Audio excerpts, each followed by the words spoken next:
Assalamualaikum warahmatullahi wabarakatuh. Assalamualaikum warahmatullahi wabarakatuh. Sebelumnya kami mengucapkan terima kasih kepada Bapak selaku pihak dari Zanapa telah mengizinkan kami untuk wawancara pada siang hari ini. Jadi maksud dan tujuan kami wawancara pada siang hari ini yaitu untuk memenuhi salah satu tugas pada mata kuliah Sistem Teknologi Informasi dengan fokus materi Sistem Informasi Manajemen. Sebelumnya kami izin memperkenalkan diri dulu Pak. Saya sendiri Rada Fitri Mahesti dan rekan saya Ririn Rizky. Saya Syukudarti, saya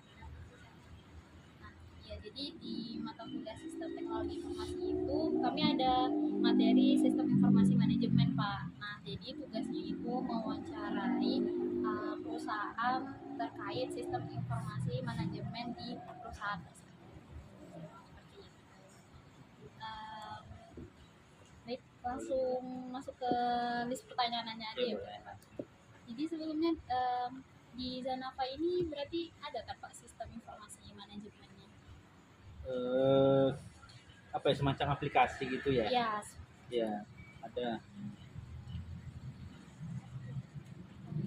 Terus Pak, kalau misalnya boleh tahu gimana sih proses implementasi atau cara kerja aplikasi yang digunakan oleh internal pihak Zanapa ini? Dia namanya Aquasys. Nama aplikasi yang kita pakai Aquasys, dan mungkin bisa dilihat langsung nih contohnya ini Aquasys. Jadi di sini kalau mau di shot di sana boleh juga tuh, dideketin aja. Dideketin nanti balikin lagi. Ya, di sini ada produknya, kemudian pembelian maksudnya pembelian barang. Jadi dari supplier nanti masuk ke sini, diinput dulu stoknya berapa, disesuaikan dengan fisiknya. Kemudian nanti di sini udah bisa ada penjualan. Nah, nanti ada penjualan. Di sini kebetulan ini bukan komputer kasir. Jadi komputer kasir beda lagi. Nanti di sini ada muncul di Aquasys penjualan namanya, khusus penjualan. Kalau di sini hanya penginputan kan. Tapi secara tampilan mirip, hanya beda satu sub saja. Nah, seperti ini, nanti kalau nyari buku ya tinggal kasih. Berarti Pak komponen utamanya itu yang sub-subnya tadi itu ya? Ya.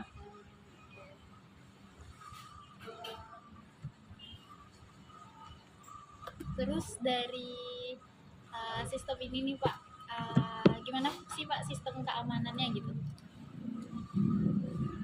Untuk sistem keamanan mungkin belum ada ini ya, intinya belum ada kendala yang terlalu berarti. Karena kalau dia misalnya error segala macam tinggal install ulang aja, dan ininya tidak perlu di input ulang.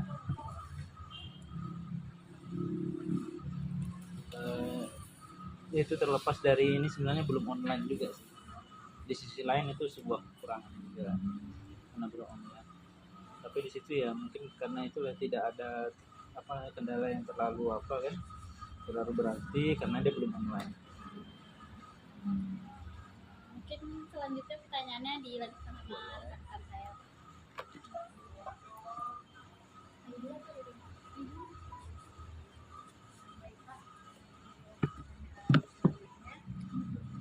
Dalam hal tantangan, kira-kira tantangan yang paling menonjol yang dihadapi dalam keamanan informasi data itu seperti apa?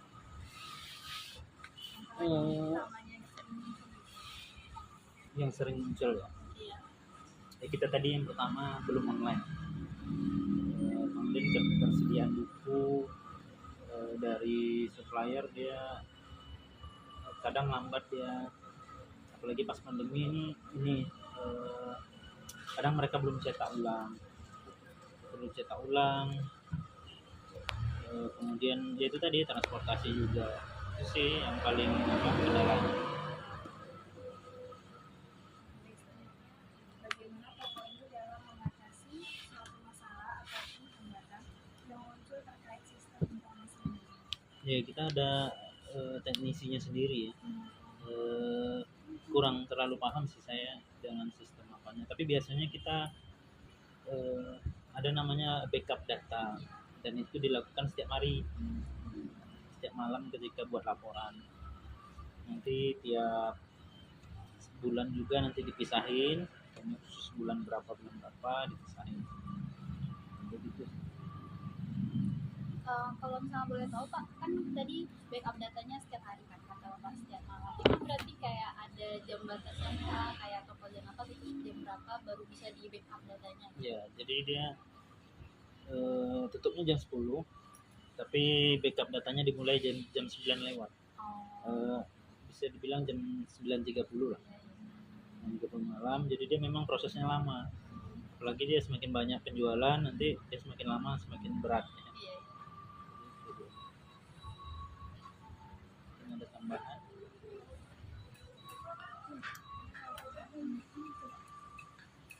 Kalau boleh tahu, ada nggak sih cara yang dilakukan dari toko untuk melatih karyawan dalam menggunakan sistem informasi biar efektif?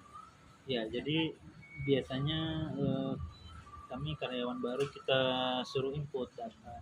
Ketika ada bank baru, kita langsung praktek gitu. Praktek baik itu penginputan, rektur buku, rektur itu nanti kan kita balikan ya, balikin. Dan itu ada apanya lagi, caranya juga tersendiri. Itu kita langsung praktek biasa. Jadi langsung lihat di monitor kan.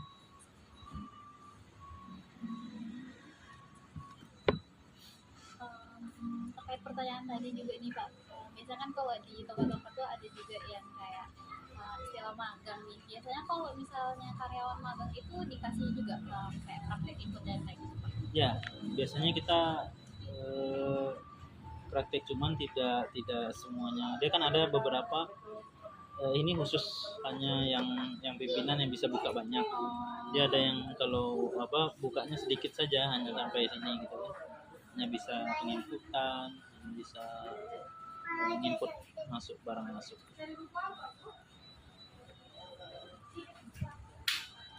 Pertanyaan seberapa pengaruh sih sistem informasi manajemen dalam membantu mengambil keputusan di toko ini? Ya sangat ini ya, sangat membantu ya. Jadi kita pemesanan barang itu juga lebih mudah. Kita nanti kan kalau dia masuk misalnya 10, anggap aja masuk buku 10 satu judul, dia nanti kalau terjual langsung otomatis terkurangi. Jadi kita pemesanan dari berdasarkan ini aja kan. Kalau misalnya tinggal 1, tinggal 2, tinggal 3 itu udah kita pesan. Itu sih. Jadi ya sangat membantu karena di sini juga nanti laporan penjualan tinggal ditarik kan. Per supplier juga beda. Misalnya ini dari tempatnya si A, bukunya sama, tapi tempat si A, tempat si B itu bisa dibedain dengan biasanya dengan huruf. Jadi nanti laporannya pun beda gitu, walaupun bukunya sama. Terus Pak, dari sistem informasi manajemen yang ada di Zanava ini membantu nggak dalam mengevaluasi kinerja atau kayak melacak kesalahan gitu Pak dalam sistem input data gitu? Ya, dia ada namanya log transaksi.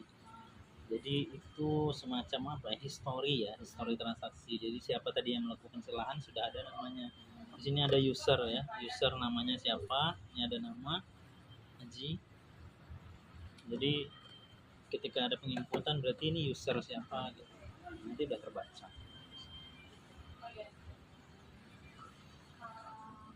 Mungkin sekiranya itu aja nih Pak pertanyaan wawancara terkait sistem informasi manajemen, atau mungkin ada nih pertanyaan kami yang belum menyangkut banyak tentang sistem informasi manajemen di toko Zanava ini, mungkin bisa Bapak berikan tambahan lah gitu, sedikit informasi gitu kan. Iya.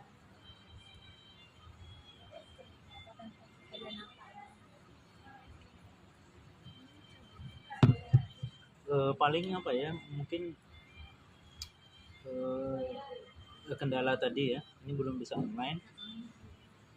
Cabang kita, karena cabang kita sebenarnya kan ada 2 nih, maksudnya ini pusatnya, yang satu lagi tahu Iya, Karudina Sitio dekat UIR, di sebelah Pondok Patin, makam pahlawan kerja ada di sana. Yang ketiga dulu ada di Suzuya PTC Ahmad Yani dulu. Tapi karena COVID tutup. Kemudian yang selanjutnya ada minimarket. Kayak di sini ada minimart mini. Jadi supaya tahu orang bahwa kita tuh juga punya minimarket semacam Alfamart di Kubang sana. 300 meter dari Simpang Panam nanti ada sebelah kanan situ ada Zana Alfamart. Itu tadi dia belum terkoneksi kan. Jadi ya mungkin kedepannya akan ada perbaikan dibuat online. Iya. Terus mungkin media sosialnya ya, kendalanya belum ada yang live. Biasa orang kalau jualan kan sekarang sudah live semua, rata-rata ya udah di live di Shopee, di Toko. Kita belum ada. Ini masih melayani paling toko di Shopee saja. Ada yang terlintas. Berarti walaupun belum sistem online gitu, kan Pak, berarti kedepannya adalah rencana Iya, untuk itu perbaikannya kan online. Kemudian rencana akan ada kayak member gitu. Jadi kalau member kan biasanya ada harga tertentu ya. Iya. Tapi memang selama ini kami buat toko dari kan yang berdiri udah lama ya, 2008 udah berdiri yang ini 2008 apa ya mungkin ada perbaikan nanti gitu. Pas berdiri itu atau beberapa tahun setelah beberapa tahun kemudian baru pakai aplikasi Pak? Ya sebelumnya ini kan mulai yang aplikasi ini 2018. Oh. Jadi sebelumnya tuh ada nama programnya tapi lupa kan namanya, itu kurang efektif gitu. Ya, kadang buku udah terjual tapi di sini masih ada sih tulisannya. Jadi ya kalau dari sistem apa ya kurang membantu berarti ya. Malah jadi kendala jadi susah laporannya kan. Jadi kalau mau tahu apa berdirinya terus sejarah apanya bisa lihat di websitenya toko perusahaan apa. Mungkin nanti pengantarnya biasanya ada tuh perlu kan di laporannya pasti ada. Terus kalau untuk saya lihat kemarin yang wawancara dia nanya luasnya kisaran 3 ruko ya, kisaran 15 kali 10 meter kali ya, satu rukonya. Dan ini ada 2 tingkat, boleh dicatat, ada 3 ruko, kemudian ada 2 tingkat yang dipakai untuk penjualan. Yang di bawah buku sekolah, kemudian buku perguruan tinggi. Yang di lantai 2 itu alat tulis sama Al-Quran dan buku anak-anak di atas.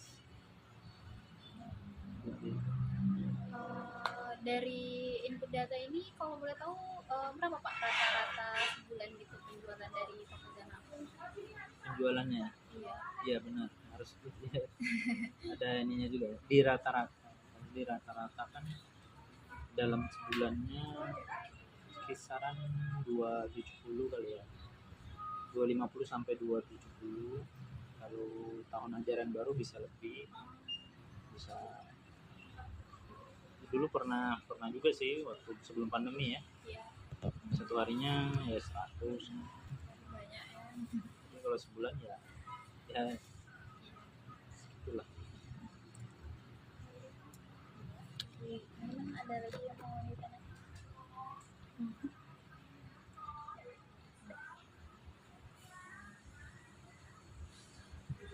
Kayaknya dari kami cukup sih Pak. Cukup itu aja. Ya.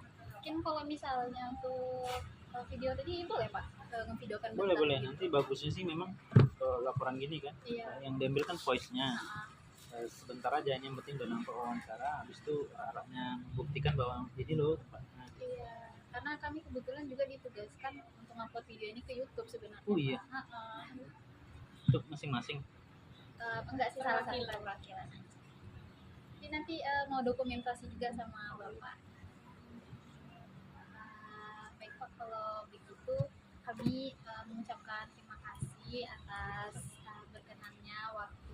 kesediaan Bapak untuk diwawancarai untuk tugas kami ini. Kami mohon maaf jika ada salah kata atau perbuatan nih Pak. Kami tutup. Wassalamualaikum warahmatullahi wabarakatuh.